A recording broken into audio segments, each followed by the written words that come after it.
So, welcome to this presentation where I'll show how we have evolved from running our scheduled tasks in a Windows server and up to a modernized Kubernetes platform. My name is Rudi Martinsen, and I'm working at a company called Intility, and we are a Norwegian-based service provider. We run a shared infrastructure platform for all of our customers. Over 500 customers. We run approximately 400 ESXi hosts and 9,000 virtual machines. So for us, automation is key. Without it, we can't scale. And this is the story of how we are evolving our internal operations. So I am, as I expect many of you guys are, I'm coming from an infrastructure background, so this is kind of my disclaimer. It won't necessarily be all of the best practices we follow, but this is our story and how we have done it, and this is how it works for us. And we are also learning as we go, so this is kind of an ongoing evolvement of our process. And this presentation won't be very deep on all the terminology and all of the buzzwords and so forth. But I wanted to say that whereas DevOps to me is more of a cultural thing, this GitOps thing is more focused on the tools and the methodology you use. And that's what we are bringing from it. A couple of things we'll touch upon, CI and CD. Those are some buzzwords you probably have heard. So we're going to see a couple of examples of it, and hopefully it makes sense then. Because I imagine as an VI admin, you might think, why should I care about this CI/CD thing? What value can it bring me? So to show that value and how we look at it, I've created this small demo, which we're going to follow along during the presentation. And this may or may not be a standard task that you perform in your infrastructure, but we at least we like to keep our folder structure pretty tidy. So we're obviously putting VMs into different folders based on in this case, the customer name. But we think manual work is boring, obviously, and it doesn't scale. So with 9,000 VMs, we can't manually move them around. So the answer to that would be to create this script, which, based on the naming standard we have, can move those VMs to where it should be. And this works, but that's still manual, because you have to run that script manually. So the answer to that problem would be the Windows Task Scheduler. So you'll set up a Windows server, you copy over your script, you put up a scheduled task, and you hope it will run when you think it should run. So if you have worked with Windows Task Scheduler for some time, you know that it comes with a few quirks. And you're also very dependent on that server to be up and running at all times. Another problem that might arise is that if you are like us, we are a team of administrators, which we may work on the same script, or we have different scripts. So from time to time, we'll get into some merge conflicts. We're not exactly sure which version of this script is the correct one. So then you introduce a Git repository. And if there's something I wanted to take with you from this presentation, that is, please use Git for your source code. But now we have a solution where multiple admins can write scripts, work on the same script, push it to a Git repository, and you got versioning control, and you can handle the merge conflicts. But you're still very dependent on that one server. So this is the story of how we have evolved from that. internally we have a lot of in-house developers. So they create software that supports our shared platform. So both internally, but also for our customers. And as you might know, that with developers, they tend to bring along a few tools and platforms that you may or might not enjoy running, but still they have some tools.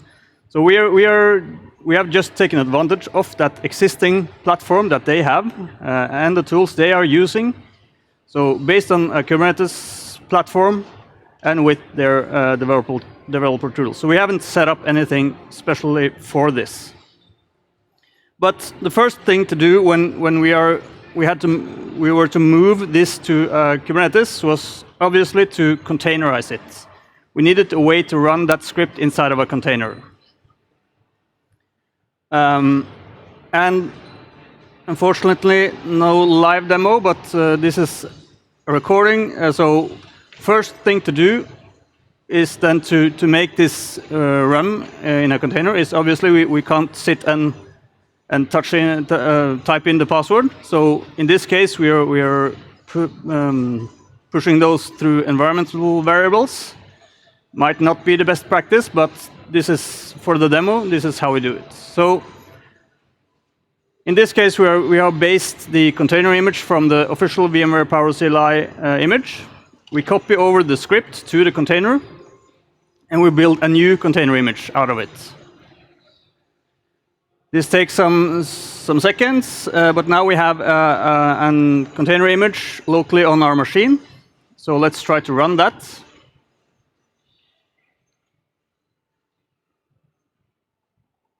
So we push the environmental variables through both the command line here and also an environmental file, and we tell it to run that one script that we have copied over. So on my Mac, this takes actually a couple of minutes because it's an ARM-based processor and the image is for AMD, but we see that it can run, and it gives the same output as the script did before when we run it manually.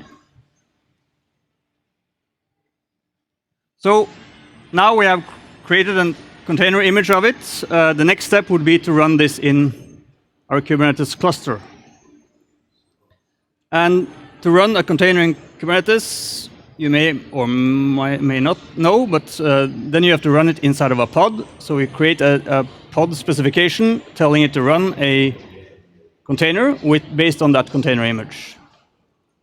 But for Kubernetes to run that, for the nodes, Kubernetes nodes to run that, we need a way to have them pull that image. So we can't use our local machine, so first we have to push that image to an image repository. So next demo would be then first to take a look at this pod specification. We specify which image we want it to run. So we need to push our image up to this image repository. And we'll just tag the existing image with a new tag. So it's not actually two different images, it's just references to the same image. And we can push it to our image repository. So here we are running Harbor, which is an open source tool.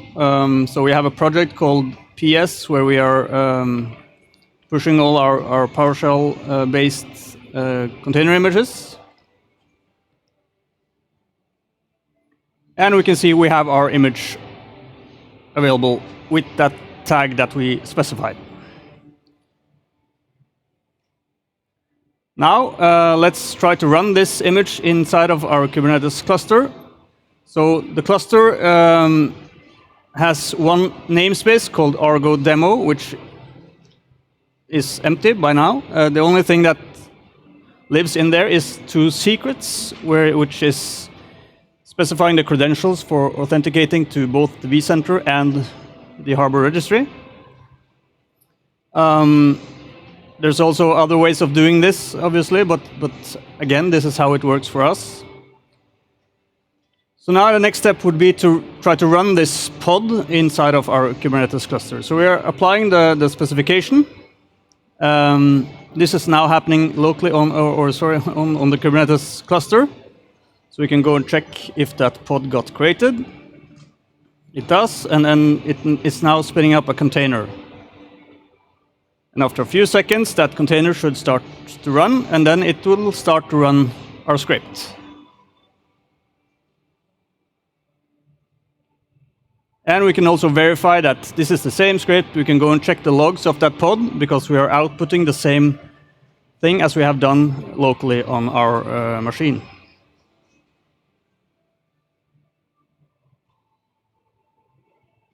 So what we have done now is that we have created a container image. We have pushed it to the container image repository. And we have instructed Kubernetes to run that container on the cluster. So the next step would be to schedule that to run on specific intervals, as you would have done with a scheduled task. So the way to do that in a Kubernetes cluster is through something called cron jobs. And if you have worked with Linux servers, then you might recognize that with the cron tab thing. That job specification, you'll set a syntax with the cron tab and when it should run, and it will run that pod as you request it to do. So in essence, that would be to replace the Windows server with Kubernetes in this case. But instead of us manually creating that job and making sure that exists in the Kubernetes cluster, we are going to use a tool called Argo CD. There's also other alternatives. If you are running Tanzu, you can use the Flux CD, which is a part of the Tanzu package repository. But internally, we are using Argo CD. So what Argo does is that it will, by instructions, we can instruct it to go and look for a YAML specification inside of a Git repository. Then it will make sure that that resource gets created or deployed to the Kubernetes cluster. And then Argo is responsible for that resource and how that is dependent on the code that we have pushed to the Git repository. Still, it's the Kubernetes cluster that will run and be responsible for running the code, but Argo makes sure that the resource exists. So that's the next demo. We'll go and check the job specification first, and as you might notice, the only difference from before is that cron syntax at the top. So we now need to push this code into Git, because Argo will go and check a Git repository for it. So we have decided to put this in the same repository as the source code in a different folder. There's other ways of doing that as well, but this is how we do it. So we'll push that code to Git.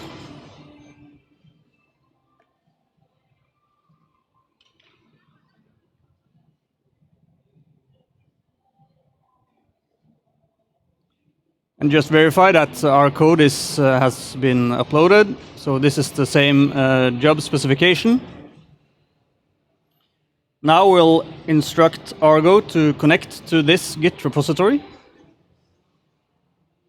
So I'll paste in the repository URL, enter the username and password. Obviously not a best practice using root credentials, but I had some issues in the lab, so I had to revert to that. But now we see that we have successfully connected to the Git repository.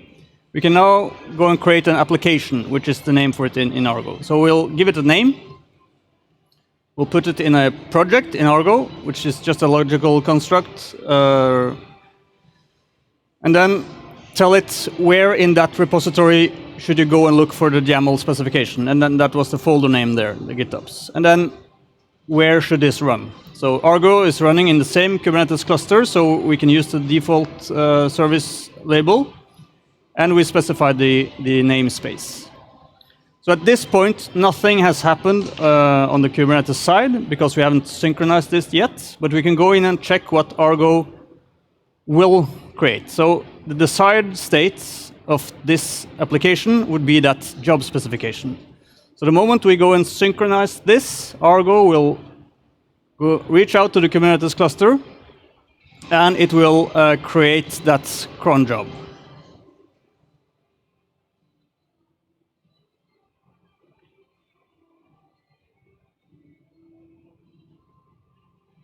And we'll see we have one more resource, the cron job. So in a couple of minutes, which we don't have because of time constraints, so we're fast forwarding the video a bit, but now it's up to Kubernetes and its scheduler to run this cron job. Argo doesn't run it, as I said. It's Kubernetes that runs it, but Argo can make sure that it runs, and it will also report on what has happened. So it knows the state of the job and what is running in the cluster in this namespace. And we see our VMs have been moved as previously. So this is all working fine, but at one time you might need to do some changes to this script of yours. And if you remember back when we did, when we created the container, we had to build a new container and then push it to the image repository. That's also a manual thing that we don't like.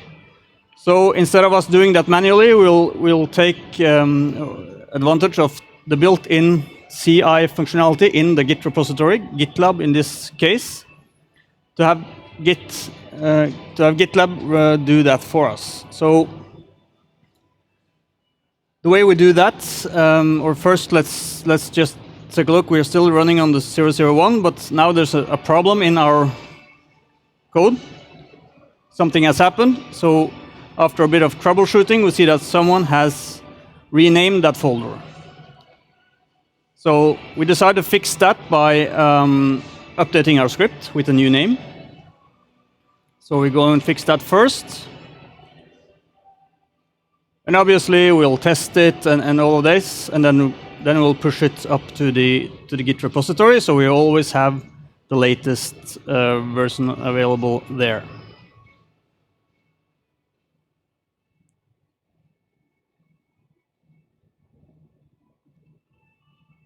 But again, instead of us now manually building a new container, let's have a look at how we can have GitLab do that for us. So we have created this specification, which will run what's called a CI pipeline.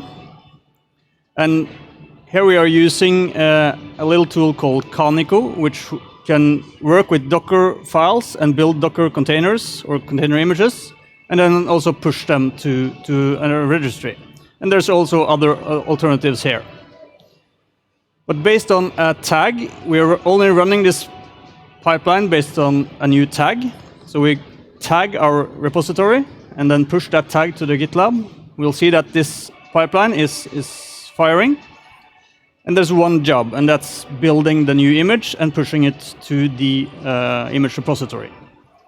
In this pipeline, we could have included testing and much more, but just for brevity, we have just included the build of that image. And it uses the same Docker file as we saw previously.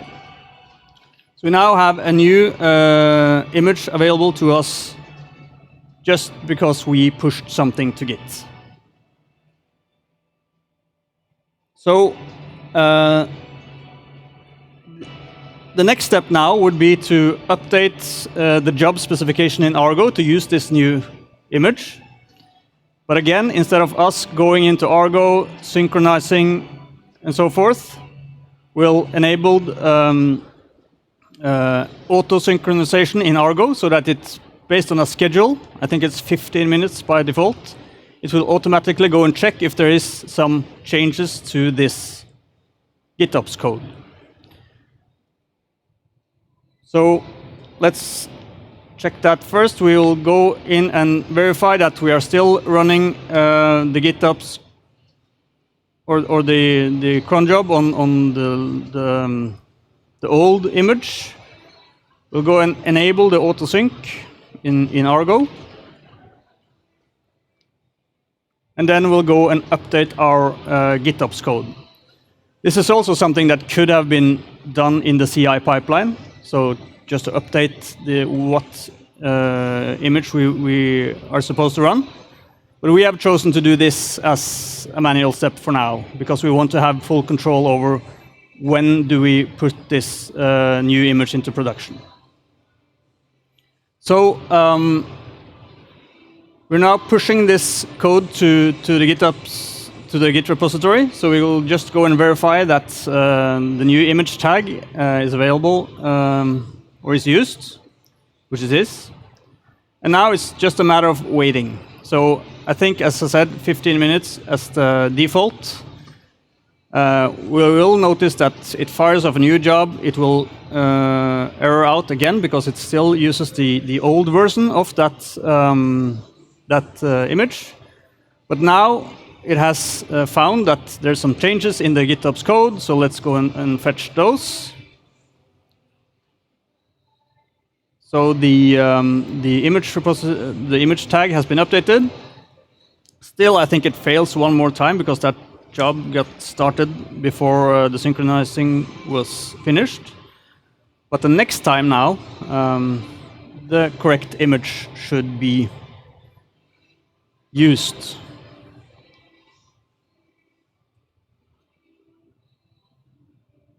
And our script is running as it should again. And the VMs have been moved from the staged folder to the customer folders. So you might still think that this is a lot of moving parts. Why should I do this? What's the point? So just to reiterate, what we are doing now as a system admin, we are creating our scripts as we would have, and like we have done for many years. We push them to the Git repository, and we can tag that Git repository. Then automatically GitLab will create a new container image. It will push that to the image repository. And we have set up Argo so that it, on a schedule, will go and check that GitOps code. So we are only doing changes in our source code in the Git repository, both for the script and the container image itself, but also for the GitOps code. And the automation will automatically update our Kubernetes resources for us. So the only thing we need to care about is updating our code and push it to Git. So with that, I think we should take the questions later on. I'll stick around for a minute. I have a blog post that details this a bit, which you can check out. There's also other ways of reaching me if you have questions later on. So please check out those resources. And also the code for all of this is up at my GitHub repo. So with that, thank you.